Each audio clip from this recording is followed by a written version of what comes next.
Oh, it's another day here at the Comeback Team Studios. This is your host, Bek Lover, and you're watching the most interesting news podcast in the world.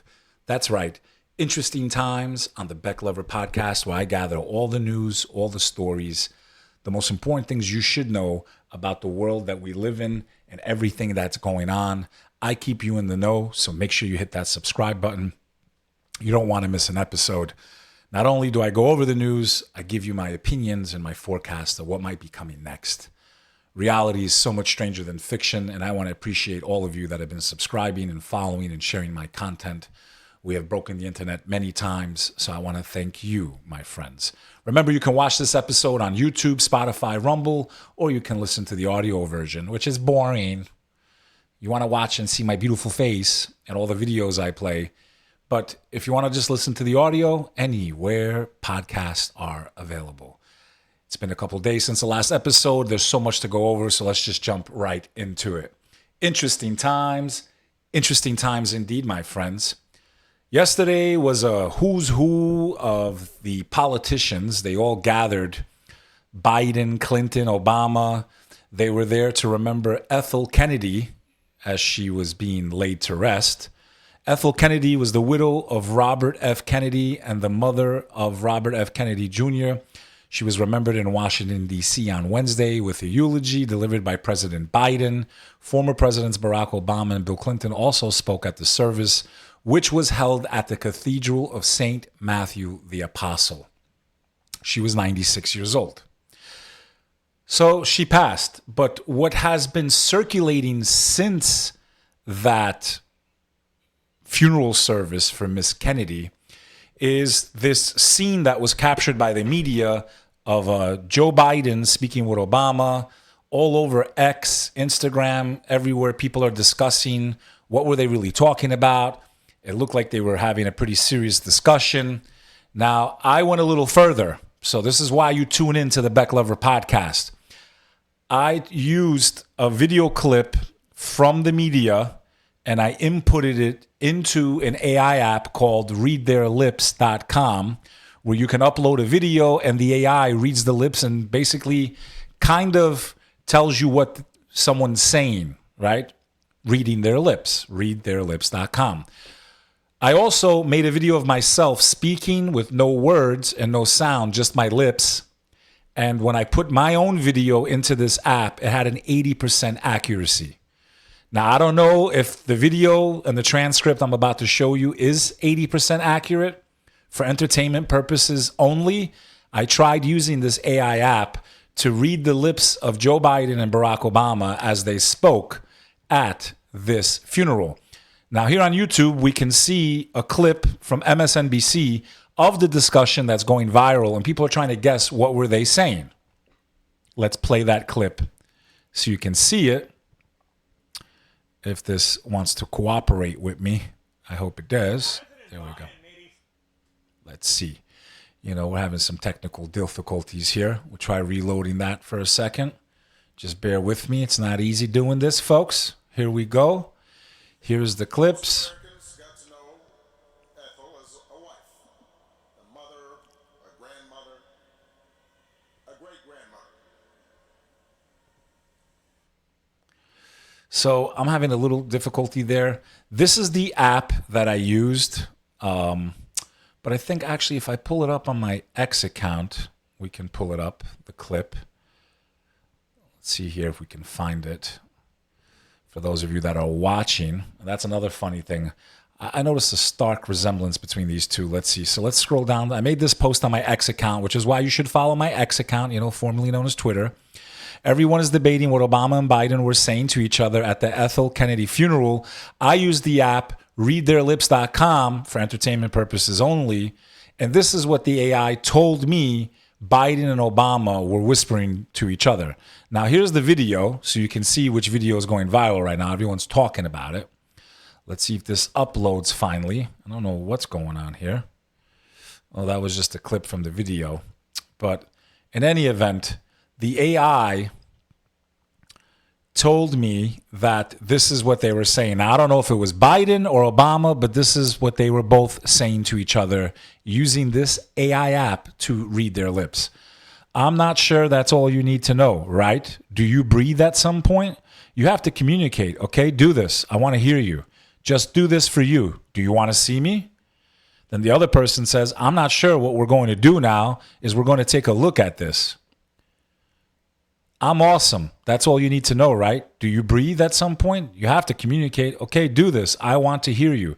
Just do this for you. Do you want to see me? I'm not sure. What we're going to do now is we're going to take a moment to reflect. Now, again, when I inputted my own video, it had about an 80% accuracy.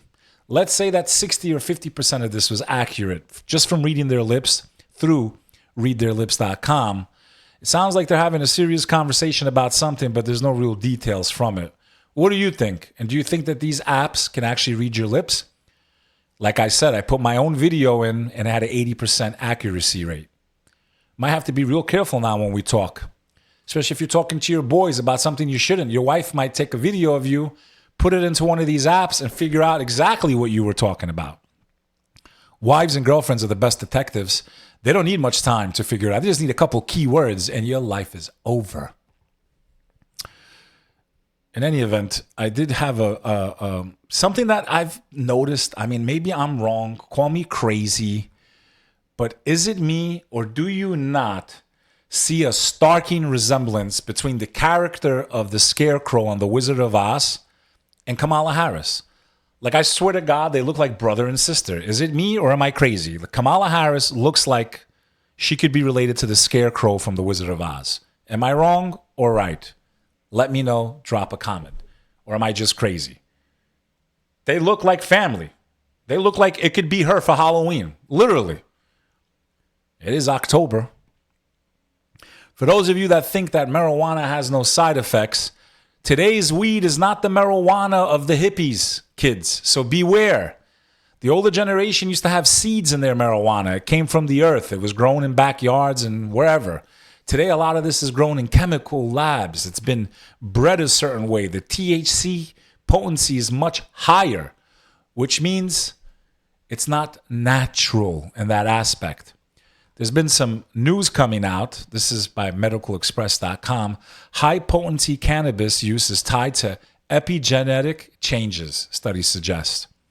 Study published in Molecular Psychiatry is the first to suggest that the use of high-potency cannabis leaves a distinct mark on DNA.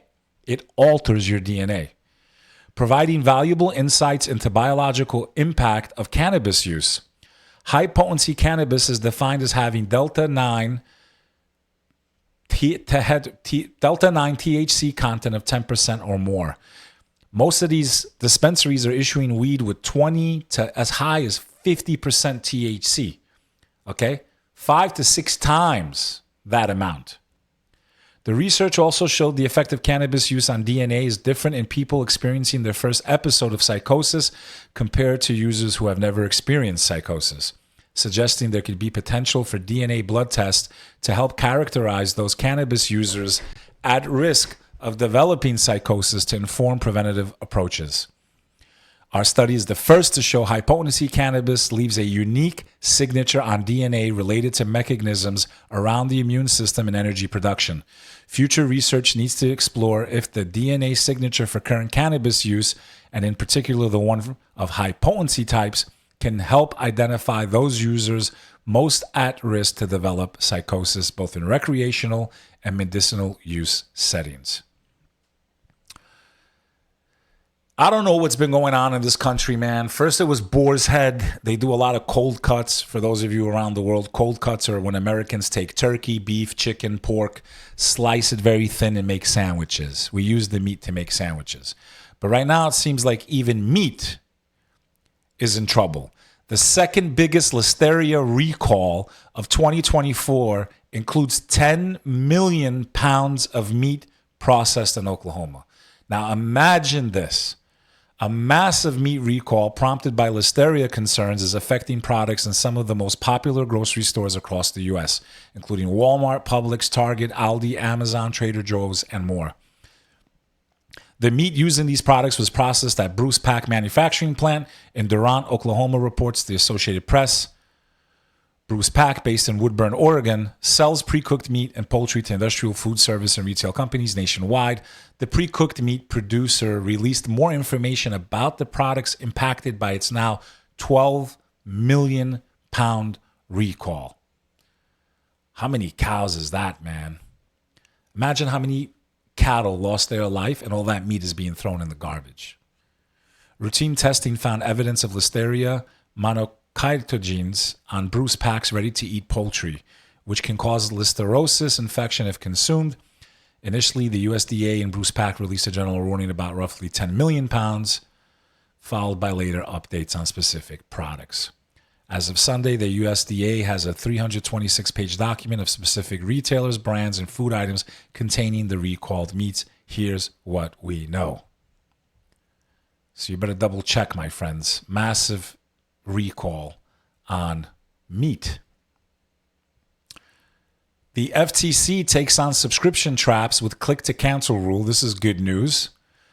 The U.S. Federal Trade Commission adopted a final rule on Wednesday requiring businesses to make it easy to cancel subscriptions and memberships as it is to sign up in the agency's last major rulemaking before the November 5th election. The click-to-cancel rule requires retailers, gyms, and other businesses to get consumers' consent for subscriptions, auto-renewals, and free trials that convert to paid memberships. The cancellation method must be made at least as easy to use as the sign-up process. Companies shouldn't be able to trick you into paying for subscriptions that you don't want. I agree, and it becomes very difficult to cancel. You do it on your phone, and then you have to go online, and it should be, if you did it on your phone, you should be able to cancel on your phone, and vice versa. I guarantee you all of us have paid subscription fees for things we've canceled and this and that we didn't want anymore, and it's become very difficult, and I'm glad that the government's doing something productive for once. Oh, next article. Charlamagne the God calls out Harris for questioning filibuster, doing a lot of things wrong with the border and awkward town hall. Now, even this morning we had Donald Trump episode with Patrick Bet-David. You should all go out there and check it out. So it seems like these last couple of weeks, the power of what we do, podcasting, people like you tuning in, listening, your favorite content creators, has really shaped and shifted journalism, media overnight. And it is so important. We are the free press. We are the ones out there in the wilderness. And to see someone like Patrick Bet-David get to the point where he can have a former president, mayors, all kinds of interesting and powerful people on his show and do independent journalism is amazing. So his episode is out. So these politicians that are running for office, a lot of them are going to these very big and popular podcasts. X, for example, is more viewed than any other media in the country, in America. So Kamala Harris has been going on shows like Charlamagne, I can't even say his damn name. Patrick Bet-David just hosted Trump. Trump was also on Sean Ryan's podcast. Sean Ryan was on my friend Julian Dory's podcast right now. You should check that episode out also. And we're hearing rumors now of Joe Rogan's going to have Kamala and Trump. I mean, this is amazing, and this is so important, and it's so good for the industry, and I'm so happy that this is happening for the podcast world. So stay tuned, folks, because Bek Lover's fighting his way to the top of the charts, and I need you to help me. So make sure you hit that sub button. Make sure you send a little super chat or a little $5 coffee. It goes a long way. Helps me take care of my team. Let's play a little excerpt from this interview of Kamala Harris with Charlamagne the God. He's not no God. There's only one God. I hate those names, man. Have been a champion for bringing marijuana down on the schedule, so instead of it being ranked up there with heroin, we bring it down. And my pledge is, as president, I will work on decriminalizing it because I know exactly how those laws have been used to disproportionately impact certain populations and specifically black men. Ask Donald Trump what his plan is for black America. Ask him. I'll tell you what it is. Look at Project 2025. Project 2025 tells you the plan includes making police departments have stop and frisk policies. My plan that is about building up home ownership in the black community. We can do that. So my agenda. To my understanding, and please double check my information, she locked up a lot of people for marijuana when she worked for the state of California. That's a fact. Look it up. I'm not making this up. But let the internet do its job. And that's why podcasters are important, keeping these people honest. Trump's threats to deploy military against radical left draws backlash. Former President Trump suggested that U.S. troops could be used to go after radical left lunatics following the presidential election has alarmed those in the military community and bolstered Democratic warnings about the dangers of a second Trump term. Trump, who warned Sunday that he could deploy active or National Guard troops to counter the enemy from within, quickly drew condemnation from Vice President Harris's campaign, which said the comments should alarm every American who cares about their freedom and security. Trump has suggested deploying the military within U.S. borders before, and his former Defense Secretary Mark Esper said the public should take Trump's comments seriously. Yes, I do, of course, Esper said Monday evening on CNN when asked whether he fears Trump would try to utilize the military against U.S. citizens, because I lived through that. I saw over the summer of 2020 where President Trump and those around him wanted to use the National Guard in various capacities, such as in cities in Chicago and Portland, Seattle. Yeah, and I don't blame him, because you had cities being turned upside down, burned to the ground, looting, riots, people died, billions of dollars, the largest loss of any insurances for looting and rioting in the history of America. He should have deployed the National Guard. All you're doing is confirming why people are going to vote for this guy, because we don't want what happened to happen again. Like, I love how they make these comments, and only idiots would be like, yeah, I don't want... No, honestly, if there's people burning down my town, and I understand that they're unhappy if something happened, like, if I am own a business and something gets wrong, wrongfully done to another citizen of the U.S. by the police, and maybe justifiably, like, they should be upset. Yes, no one's arguing that.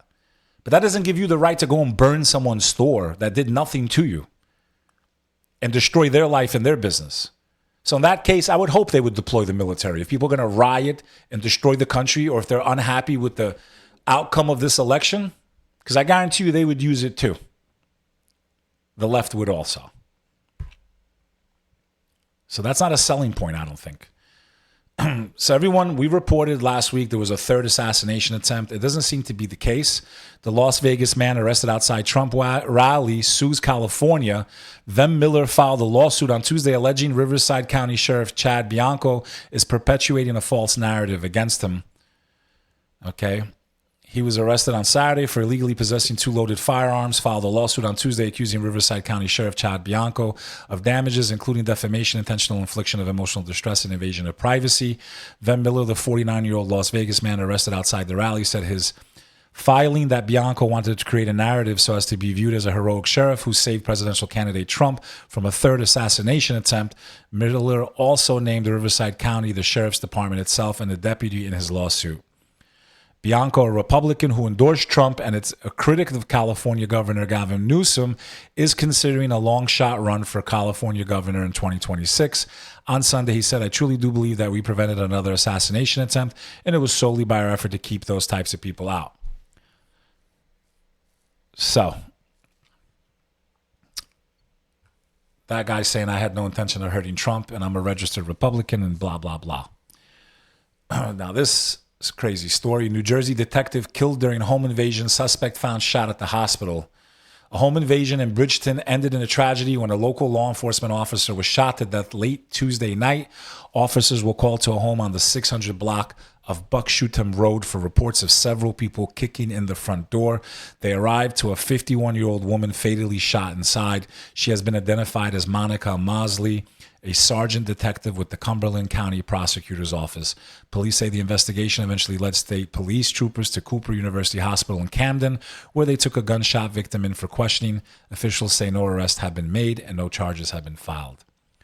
Sergeant Mosley was a constant friend and role model for all those whom served and led in law enforcement community. Family member tells the detectives for more than a decade, has 2 daughters and 2 grandchildren, who was adored by so many, including some of her neighbors. No one can make sense of it or understand why someone would target her or her. Well, I mean, she's a detective. Maybe she knew something she shouldn't have known. Maybe she was investigating a group and she had evidence. Who knows? So my Americans, you enjoying war? You enjoying the images? You're enjoying every couple of months another $500 million, another $500 million going to places like Ukraine, Israel, while many of you are struggling in places like North Carolina and Florida. Well, Biden announced another $425 million for Ukraine. You enjoying that inflation at the supermarket? That's where it comes from. Print money, borrowing money to keep the government open. We can't even balance our own budget. We face government shutdown every couple of months, and they're sending another $500 million to Ukraine. How do you feel, Americans? You feel good? Feeling good? Enjoying the show? You're watching the videos of the blood and guts? So another $425 million out the fucking window, and me and you are kicking rocks. Russia tells Israel, do not even consider attacking Iranian nuclear facilities. Russia is warning Israel to not even consider striking Iranian nuclear facilities. State agency TASS quoted Deputy Foreign Minister Sergei Ryabkov as saying on Thursday, after Iran's missile attack on Israel on October 1st, there has been speculation that Israel could strike Iran's nuclear facilities. It has long threatened to do so. We have repeatedly warned and continue to warn to caution Israel against even hypothetically considering the possibility of a strike on Iranian nuclear facilities and nuclear infrastructure. This would be a catastrophic development and a complete negation of all existing principles in the area of ensuring nuclear safety.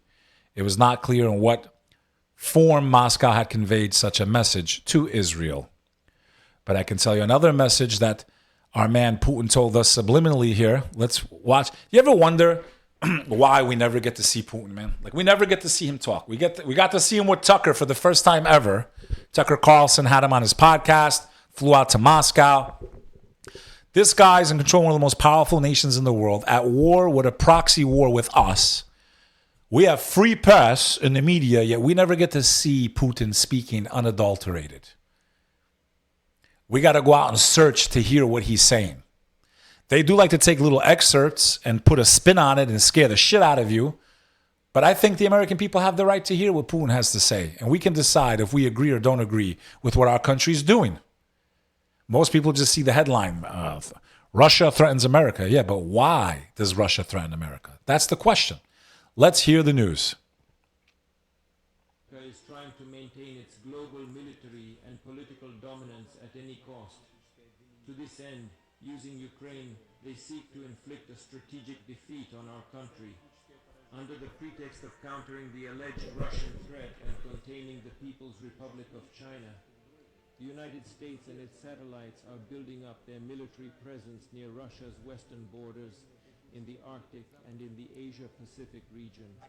The US and its allies openly announced their plans to deploy intermediate range and shorter range missiles in the so-called direct zones, including the territories of islands in the Western Pacific and some countries in the Asia-Pacific.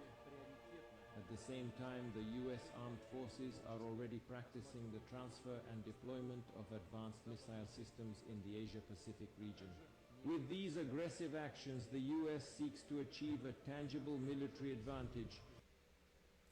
So that was captions over Putin speaking. What do you think?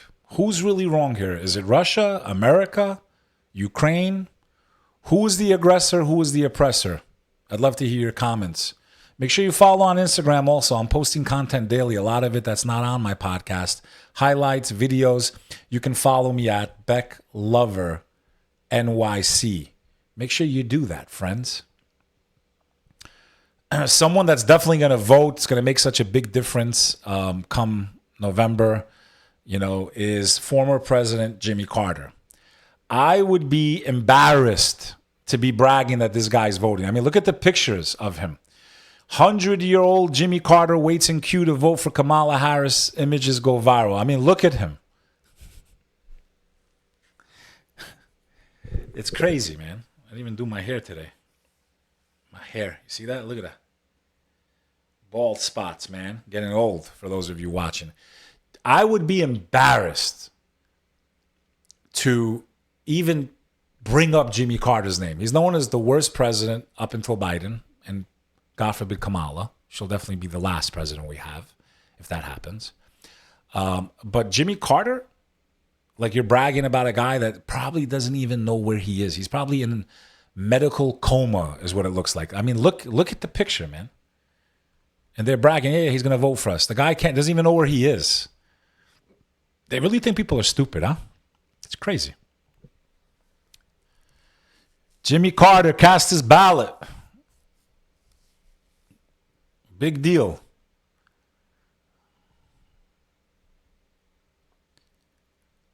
The Phoenix police, that's in Arizona for those of you that have no idea where that is, did a violent arrest on a deaf black man with cerebral palsy, and they were criticized. Tyron was not a suspect in an actual crime. He had not done anything wrong, and he has also communication challenges. Let's see if they have a video of this. I don't know.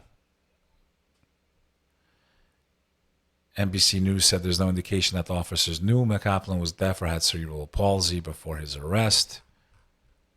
And it looks like they threw him down. So the guy, Tyron McAlpin, was 34, was tasered and punched by two Phoenix officers named Benjamin Harris and Kyle Sue. McAlpin was charged with aggravated assault and resisting arrest while the arrest took place in August. Footage of the incident gained traction in multiple media outlets. I mean, if they did it on purpose, that's different. But if they didn't know that he was impaired, I mean, I don't know. I can't justify. I wasn't there. I don't know. But it's, they got to be careful. When you're a cop, you just got to be careful, try to see the situation. FEMA workers are being threatened by armed groups in Tennessee.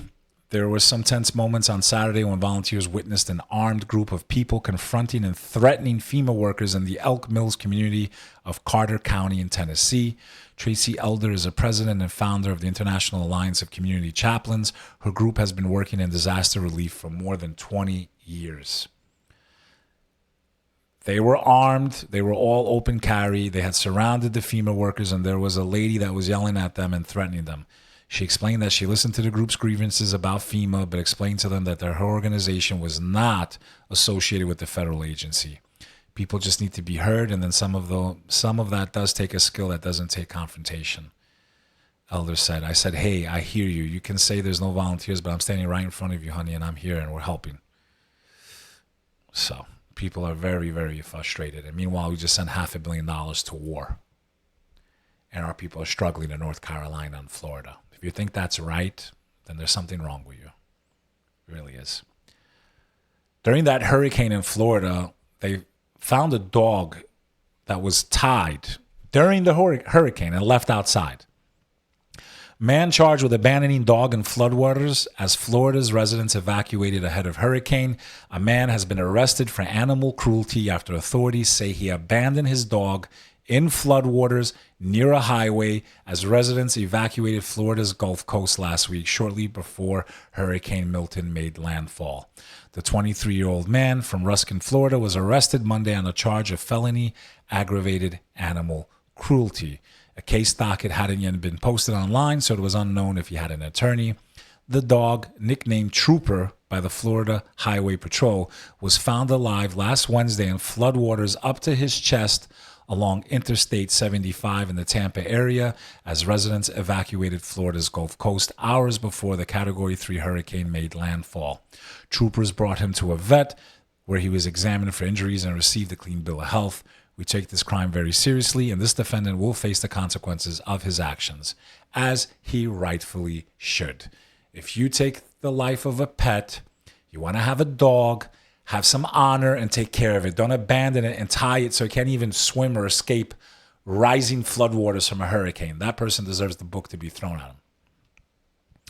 Mexico ex-drug Czar sentenced to more than 38 years in a U.S. prison over cartel bribes. Genaro Garcia Luna, who was for several years led Mexico's fight against the country's violent drug trade, was sentenced on Wednesday to more than 38 years in U.S. prison for accepting bribes from the cartels he was supposed to be fighting. This is why the world is the way it is. People that are given trust, politicians, police, mayors, leaders that are given this oath that they do on God's name, so as to do the right thing. Instead of fighting the cartels, he was taking money from them and from the government and helping the cartels. I'm glad he's going to jail. He's a piece of shit. Imagine how many people died because of him.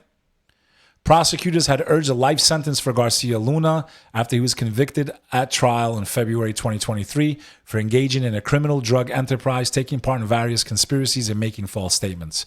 They said in a September 19 court filing that Garcia Luna took millions of dollars in bribes from the Sinaloa cartel, once led by Joaquin Guzman Lorera, better known as El Chapo. And announcing the 460-month sentence, Kogan said Garcia Luna should have some light at the end of the tunnel, crediting him for his work teaching fellow inmates at Brooklyn Metropolitan Detention Center. But the judge said Garcia Luna lived a double life, with the harm he caused outweighing his good deeds. That is a fact. People died because of him. A lot of people. Speaking of drugs, I want to play this video right now. I want to remind anyone that's struggling with addiction, please get help. This is a video I saw today. It was very disturbing, of a woman being told that her child had just passed away from an overdose. Okay, if you are in trouble, please get help. Please don't do this to your mom, your dad, your brother, your sister, your wife. Please stop playing games. Please don't take anything up your nose or inject anything. People are dropping dead left and right. I have been present when people are told they've lost a family member. It's different if one thing happens, but when you know that someone you love lost their lives because of narcotics, because of drugs, it's devastating. Because no matter what, as a parent, you still feel like you failed your child. If you're listening to this show and you're struggling with addiction and alcohol and drugs, please get help. I beg you. Being sober is so much better than struggling. Yes, you're going to go through a hard time, but you can get through it. You can clean yourself up. You can check out my boy, Jump for Life, Patrick Tanzi. He helps people get out of addiction. There's lots of different people that can help you. Please don't let your life fall and stay into the darkness forever. Please get help. I'm begging you. Now, one leader that's an amazing leader is the president of Salvador. Here's a speech by him. Step by step, this progress.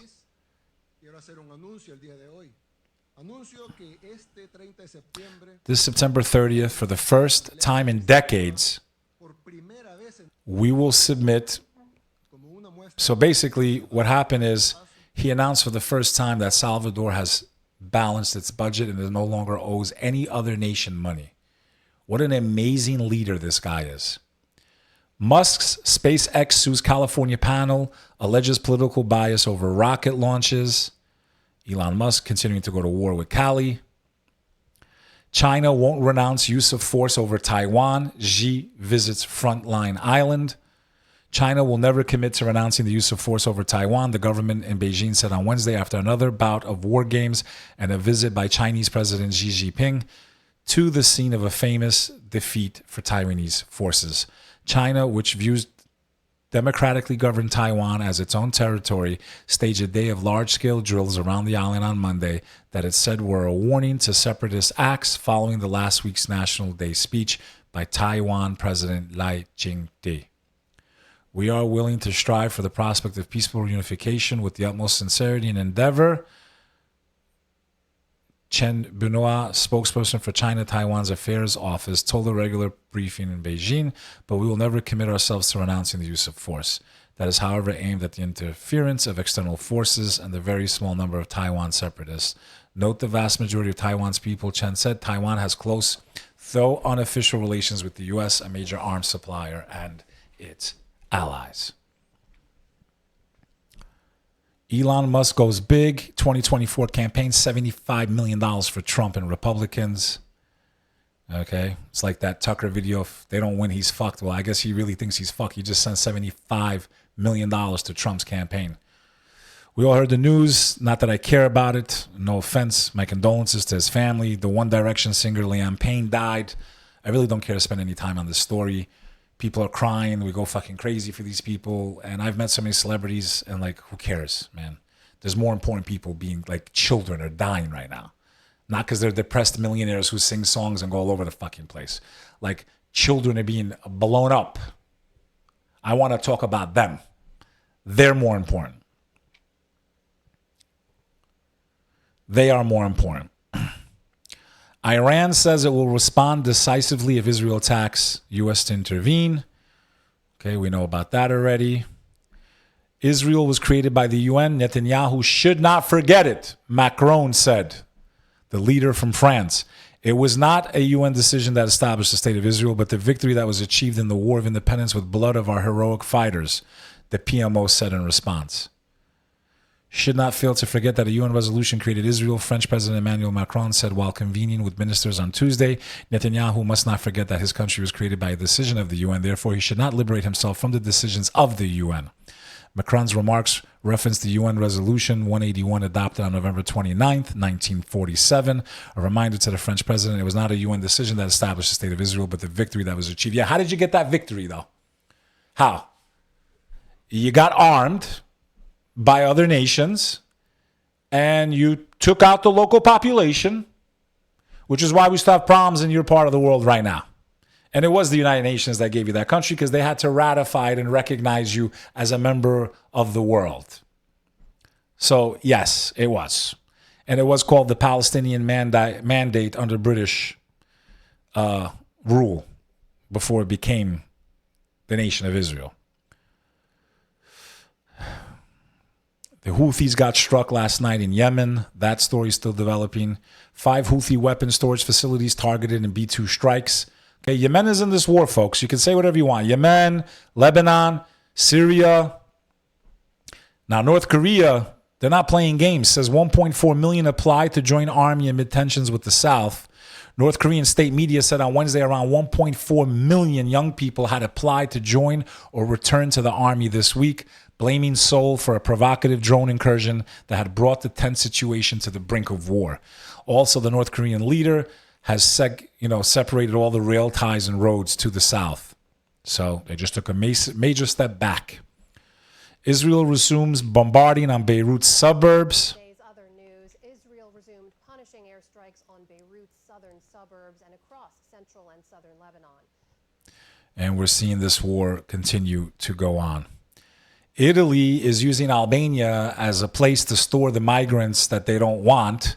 Albania has agreed to be Italy's doorstep for their illegal migrants, and they're going to be housing about 3,000 of them, no more than 3,000, at least is the commitment. Somehow I don't believe those figures, but Albania is being used as a storage facility for illegal migrants from all over the world before they either go to Italy legally or get sent back to where they came from.